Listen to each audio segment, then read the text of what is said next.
কবিতাৰ শিৰোনাম এপাহি গোলাপ উপহাৰ দিম।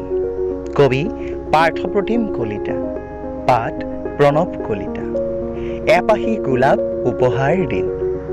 তাইক মই এদিন সুধিছিলোঁ, তই মোৰ হ'ব পাৰিবিনে? হাঁহি মাৰি কৈছিল তাই, সময়ে ক'ব। হয়তো সময়ে প্ৰতাৰণা কৰিব লৈছে। উজাগৰি নিশা কেইটাই মোক খেদি আহে। কেনেকৈ পাহৰোঁ তোক তয়েই কচোন? তোৰ লগত কটোৱা সময়বোৰে জীয়াই থাকিব দিব জানো মোক?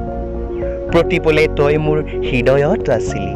উকা হৃদয়খনক ৰঙীন কৰিম বুলি ভাবিছিল। কিন্তু তই নহ'লে ৰঙীন হ'বনো কেনেকৈ?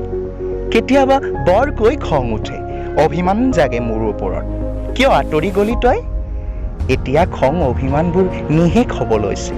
কিয়নো অভিমান বুজিবলৈ থাকিবতো লাগিব তই।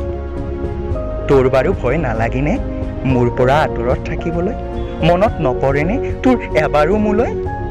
এন্ধাৰবোৰে যেনেদৰে পম খেদি আহে, তোৰ বুকুখন বিচাৰোঁ মই। চিগাৰেটটো হাতত লৈ চিঞৰি উঠো, হুপি হুপি চিগাৰেটৰ ধোঁৱাবোৰেৰে নিজকে জ্বলাওঁ। তেতিয়া মনত পৰে, চিগাৰেট নাখাবা না, মই বেয়া পাওঁ। তই ভাল কেতিয়া পাইছিলি মোক? হৃদয়ত ঠাই কেতিয়া দিছিলি? নীৰৱতাবোৰ এতিয়া বৰ ভাল লাগে। এচুকত বহি অকলে অকলে কান্দো। কি জানিবা তই মোৰ চকু পানীবোৰ মচি দিয়। পিছতহে মনত পৰে তইচোন মোৰ লগত নাই। বৰ অকলশৰীয়া অনুভৱ হয় অ'। তই নহ'লে বৰ অকলশৰীয়া অনুভৱ হয়। আজি এপাহি গোলাপ আনিছোঁ।